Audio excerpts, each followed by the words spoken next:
ఓం నమ శివాయ, శ్రీమాత్రే నమ. మిత్రులకి, శ్రీభిలాషులకి, అలాగే నన్ను ఎంతగా ఆదరిస్తున్న యూట్యూబ్ ప్రేక్షకులందరికీ కూడా పేరు పేరు ధన్యవాదాలు. మిత్రులారా, మీ అందరికీ పరాదేవత ఎల్లవెల్లలా మీతో ఉండి మీ మనోవాంఛ నెరవేర్చాలని మనస్ఫూర్తిగా కోరుకుంటున్నాను. ఈరోజు మనం సోమవారం నాడు ఈ చిన్న ఉపాయం చేసి చూడండి. మీ ఆదాయం పెరుగుతుంది, అప్పుల నుండి బయటపడతారు, మీ సమస్యలన్నీ తీరిపోతాయి.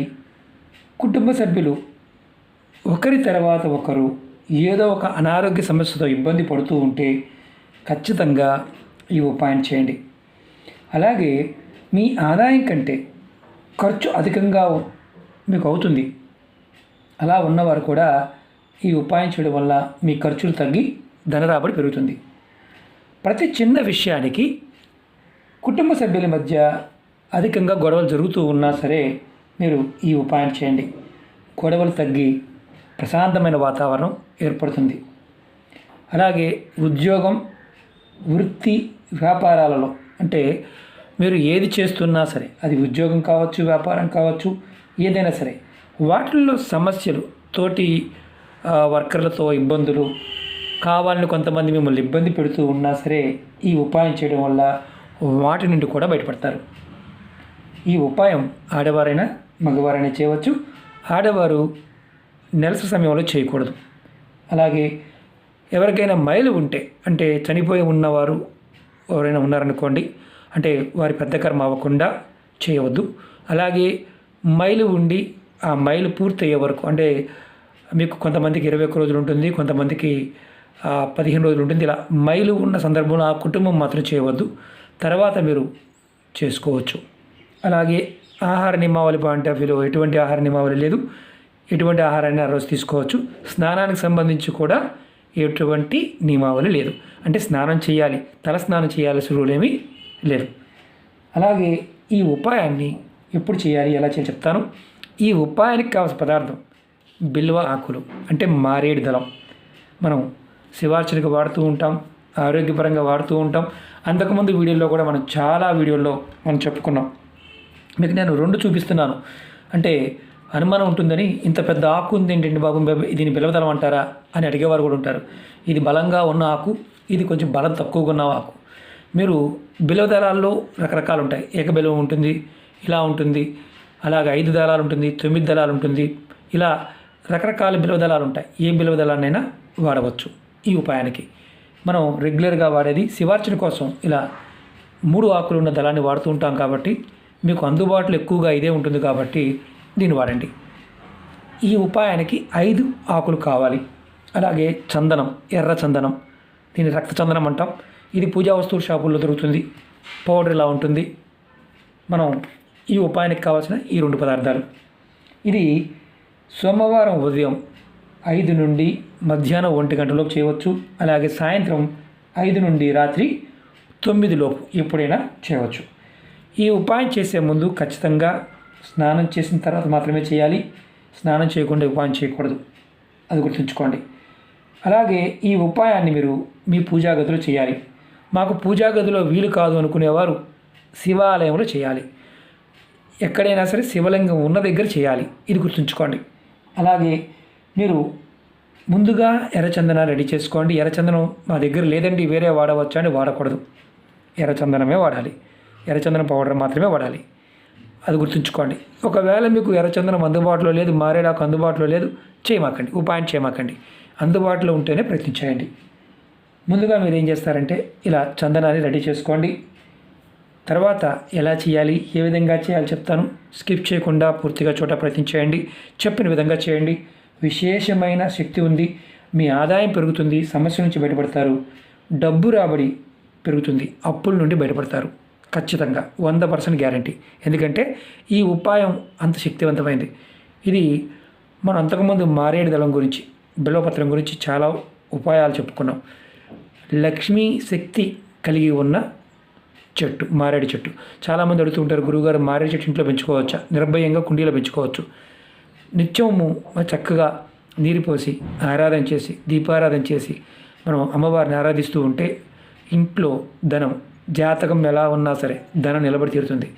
ఖచ్చితంగా ధనానికి ఎటువంటి లోటు లేకుండా మనం మారేడు చెట్టుని ఆరాధిస్తే మంచి ఫలితాలు వస్తాయి. అంతకుముందు వీడియోలో కూడా చెప్పాను. ఇప్పుడు ఈ ఉపాయాన్ని ఎలా చేయాలో చెప్తాను. అలాగే మీకు ఈ వీడియో నచ్చినట్లయితే లైక్ చేయండి, ఛానల్ని సబ్స్క్రైబ్ చేసుకోండి, పక్కనే ఉన్న గంట సింబల్ యాక్టివేట్ చేసుకోండి, 10 మంది మిత్రులకి షేర్ చేయండి. అలాగే మారేడు దళాలు బాగుంటాయి. అవిలో ఒక్కసారి తెచ్చుకున్నారనుకోండి మామూలు పూజ కోసం మీరు 15 రోజుల వరకు వాడుకోవచ్చు. ఎందుకంటే ఒక్కసారి తెచ్చుకుంటే చాలామందికి అనుమానాలు ఉంటాయి. అనుమానం ఉన్నవారు చేయమాకండి. అనుమానం ఉంది అంటే పొరపాటు చేయమాకండి. ఎందుకంటే విశేషమైన శక్తి కలిగిన ఈ దళాన్ని పరిపూర్ణమైన నమ్మకం విశ్వాసంతో తెచ్చుకుంటే బయట అమ్ముతూ ఉన్నా తెచ్చుకుని శుభ్రం చేసుకుని పక్కన పెట్టుకుని వాడుకోవచ్చు. ఇది ఒక్కసారి చేసే ఉపాయం. ఈ ఉపాయాన్ని కూడా మీరు చక్కగా మనస్ఫూర్తిగా విశ్వాసంతో చేయండి, ఫలితం ఖచ్చితంగా వస్తుంది. అలాగే చాలామంది అడుగుతున్నారు, గురువుగారు మాకు అనేక రకాల సమస్యలు ఉన్నాయండి చెప్పండి అని. మన వీడియోస్లోకి వెళ్ళండి, లేదంటే ఛానల్లో ఉన్న ప్లేలిస్ట్లోకి వెళ్ళండి. కొత్త ఛానల్ లింక్స్ కూడా పెట్టాను, దాంట్లో కూడా వీడియోలు పోస్ట్ చేస్తున్నాను. ఫేస్బుక్ లింక్ కూడా పెట్టాను, దాన్ని కూడా మీరు ఫ్రెండ్ రిక్వెస్ట్ పంపించండి, యాక్సెప్ట్ చేస్తాను. ఎందుకంటే మన ఛానల్లో 1400 వీడియోస్ ఉన్నాయి. కొంతమందికి నోటిఫికేషన్ వెళ్ళడం లేదని చాలామంది మెసేజ్ పెడుతున్నారు. ఎందుకంటే యూట్యూబ్ అల్గారిథం వల్ల కొంతమందికి వెళ్తూ ఉంటాయి, కొంతమందికి వెళ్ళవు. కాబట్టి నేను ఫేస్బుక్లో కూడా షేర్ చేస్తూ ఉంటాను, అలాగే దీంట్లో కూడా యూట్యూబ్లో కూడా షేర్ చేస్తూ ఉంటాను. కాబట్టి మీరు సబ్స్క్రైబ్ చేసుకుంటే మీకు త్వరగా మీకు చేరుతాయి, లేదనుకోండి చేరవు. కాబట్టి సబ్స్క్రైబ్ చేసుకోండి. అలాగే ఈ ఉపాయాన్ని మీరు చేస్తున్నప్పుడు 5 ఆకులు కంపల్సరీ కావాలి. చిన్నవి కానీ పెద్దవి కానీ 5 ఆకులు తీసుకోండి. ముందుగా మీరు ఆకు పైన చందనంతో మీరు ఒక అక్షరం రాయాలి, మంత్రం. అది నేను చూపిస్తాను. పెద్ద ఆకు మీద చూపిస్తున్నాను. శ్రీం అని రాయండి. శ్రీం.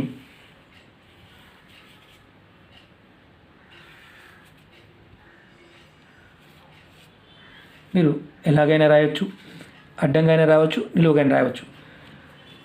ఈ ఆకు మీద కూడా చూపిస్తాను. చిన్న ఆకు ఇది, చిన్నగా రాయండి, ప్రాబ్లం లేదు. మీరు ఈ 3 ఆకులు ఉన్నాయి కదా గురువుగారు, 3 మీద రాయాలా? అవసరం లేదు. ఒక్క దళం మీద, అంటే ఈ 3లో ఏ ఒక్క దాని మీద రాసినా సరిపోతుంది. శ్రీమన్ రాయండి. శ్రీమన్ రాసిన తర్వాత ఈ దళం వెనక భాగంలో మీరు ఒక బొట్టు పెట్టండి. ఇలా ఒక బొట్టు పెట్టండి. 5 ఆకుల మీద కూడా మీరు ఈ విధంగానే రాయాలి. తర్వాత రాసిన తర్వాత మీరు 5 ఆకుల మీద రాయాలి. 5 ఆకుల మీద రాసి శ్రీం రాసి వెనకాల చుక్క పెట్టాలి. మీరు ఇలా బొట్టు పెట్టాలి వెనకాల కూడా ఇలా. ఇప్పుడు చేయవలసింది ఏంటంటే, ఇప్పుడు మీ మనసులో ఉన్న కోరిక లేదా సమస్య ఏదైతే ఉందో చెప్పుకోండి. ఈ 5 ఆకుల్ని మీ ఇంట్లో శివలింగం ఉంటే శివలింగం దగ్గర సమర్పించండి. మీ ఇంట్లో శివలింగం లేదు, శివుడి ఫ్యామిలీ ఫోటో ఉంది, ఆ పటం దగ్గర అయినా సరే మీరు ఈ ఆకుల్ని సమర్పించండి. మా ఇంట్లో శివలింగం లేదండి, శివుడి పటం లేదండి, మీరు చేయవచ్చా? చేయవద్దు. మీరు శివాలయానికి వెళ్ళి చేయండి. ఆలయానికి వెళ్ళి అక్కడ కూర్చొని ఆకులు తీసుకువెళ్ళి ఇలా రాసుకొని కోరిక చెప్పుకొని అక్కడ శివలింగానికి సమర్పించండి. తర్వాత మనం 5 కూడా స్వామివారి ముందు పెట్టాం. తర్వాత మీరు ప్రతిరోజు ఎలా అయితే పూజ చేసుకుంటారో ఆ విధంగా పూజ చేసుకోండి. మీ పూజకి దీనికి సంబంధం లేదు, రెగ్యులర్గా చేసుకోండి. ఇప్పుడు ఈ ఆకుల్ని 5 ఆకుల్ని రోజంతా దేవుడి దగ్గరే ఉంచండి. ఇంటి దగ్గర అయితే దేవుడి దగ్గరే ఉంచండి. అదే దేవాలయం దగ్గర అనుకోండి, 1 గంట సేపు మీరు వెయిట్ చేసి మీరు పెట్టిన ఆకుల్ని పూజారి గారికి చెప్పి ఆకుల్ని ఇంటికి తెచ్చుకోండి. ఆ తెచ్చుకున్న తర్వాత ఏం చేయాలో చెప్తాను. 2వ రోజు మీరు ఈ ఆకుల్ని అదే ఇంటి దగ్గర పెట్టి ఉంటే మీరు ఈ 5 ఆకుల్ని, 1 ఆకుని మీరు మీ బీరువాలో కానీ అల్మర్లో కానీ పెట్టండి. 2వ ఆకుని మీ పర్సులో కానీ మీ హ్యాండ్ బ్యాగ్లో కానీ డబ్బులు పెట్టుకునే ప్రదేశంలో పెట్టండి. 3వ ఆకుని మీ హాల్లో, మీరు ఎక్కడైనా హాల్లో ఒక ప్రదేశంలో ఒక కిటికీలో కానీ ఎక్కడైనా సరే ఒక పేపర్లో పెట్టైనా సరే కదపకుండా పెట్టండి 3వ ఆకుని. అలాగే 4వ ఆకుని మీ వంటగదిలో ఏదైనా ప్రదేశంలో పెట్టండి కదపకుండా. 5వ ఆకుని మీరు దేవుడి గదిలోనే ఉంచుకోండి. మరి దేవాలయం నుంచి తెచ్చుకున్నాం కదా ఆకులు, అందులో 1 ఆకుని మీరు శివాలయంలో వదిలేయండి. మిగతా 4 ఆకులు తెచ్చుకోండి. మిగతా 4 ఆకులు ఇంటికి తెచ్చుకొని 4 ప్లేసులో పెట్టుకోండి. మీరు మళ్ళీ సోమవారం వచ్చే వరకు వీటిని అలాగే ఇంటి దగ్గర ఉంచేయండి. మరి శివాలయంలో పెట్టాం కదా గురువుగారు, మరి దానివల్ల ఏమైనా ఇబ్బంది ఉంటుందా? స్వామివారికి వదిలేసే ఒక ప్రాబ్లం లేదు. మీ ఇంటిలో మాత్రమైతే మీరు మళ్ళీ సోమవారం వరకు ఈ ఆకుల్ని కదపకుండా అలా ఉంచుకోండి. తర్వాత మీ పర్సులో పెట్టిన ఆకుని, మీ బీరువాలో పెట్టిన ఆకుని, మీ వంటగదిలో పెట్టిన దాన్ని, మీ హాల్లో పెట్టిన దాన్ని, ఈ ఆకులన్నీ తీసి మీరు ఏం చేస్తారంటే చివరికి మీ దేవుడి దగ్గర పెట్టిన ఆకుని కూడా, 5వ ఆకుని, వీటిని ఏదైనా చెట్టు మొదల్లో మీ ఇంట్లో ఏదైనా కుండి ఉందనుకోండి, తులసి మొక్క కాకుండా ఏదైనా చెట్టు ఉంటే దాన్ని మొదలు పెట్టండి. లేదా పారే నీళ్లు ఉంటే పారే నీళ్ళలో వదిలేయండి. మీరు దీనిని బయట, ఇంటి బయట ఎక్కడైనా చెట్టు మొదల్లో పెట్టి వచ్చేయచ్చు. ఒకవేళ లేదు మీకు అనుమానం ఉందనుకోండి, చెట్టు మొదల్లో మట్టి తీసి మట్టిలో పెట్టి మట్టి కప్పేసి వచ్చేయండి. ఈ ఉపాయాన్ని ఒక్క సోమవారం చేయండి. ఒక్క సోమవారం చేసి చూడండి, మీ సమస్యలన్నీ తొలగిపోతాయి. మీ డబ్బు రాబడి రోజు రోజుకి పెరుగుతుంది. మీ ఇంట్లో ఉన్న నెగిటివ్ ఎనర్జీ బయటికి వెళ్ళిపోతుంది. ఇక్కడ గుర్తుంచుకోవాల్సింది ఏంటంటే అవకాశం లేదు, శివాలయం కూడా అవకాశం లేదు. మనం చేసే విధానం కాస్త ఇబ్బందికరంగా ఉందనుకోండి, మీరు ప్రయత్నం చేయమాకండి. ఎవరికైతే అవకాశం ఉంటుందో ఆ అవకాశం ఉన్నవారు చేయండి. విశేషమైన శక్తి కలిగిన ఉపాయం, 100% ఫలితం వస్తుంది. ఎలా చెప్తున్నానంటే ఈ ఉపాయం మీకు లక్ష్మి అంటే సంబంధిత విషయాల్లో, అంటే ధనానికి సంబంధించి, కుటుంబం సంబంధించి మనం ఎక్కువగా ఆర్థికమైన సమస్యలతో ఎక్కువ ఇబ్బంది పడుతూ ఉంటాం. ఆ సమస్యలన్నిటికీ కూడా మనకి సమాధానం దొరుకుతాయి. ఈ 5 ఆకుల్ని ఇలా స్వామివారికి సమర్పిస్తే ఆదాయం రోజు రోజుకి పెరుగుతుంది. ఇది మరి ఎన్ని వారాలు చేయాలని అనుమానం ఉంటుంది. ఇది మీరు ఒక్కసారి, నెలకు ఒక్కసారి చేస్తే చాలు. మాకు నెలకు ఒక్కసారి కూడా వీలు కాదంటే సంవత్సరంలో ఒక్కసారైనా చేయండి, విశేషమైన ఫలితం ఉంటుంది. ప్రయత్నించండి, ఫలితాన్ని పొందండి. అలాగే మీకు ఈ వీడియో నచ్చినట్లయితే లైక్ చేయండి, ఛానల్ని సబ్స్క్రైబ్ చేసుకోండి, పక్కనే ఉన్న గంట సింబల్ని యాక్టివేట్ చేసుకోండి, 10 మంది మిత్రులకి షేర్ చేయండి. ఓం నమః శివాయ. శ్రీమాత్రే నమః.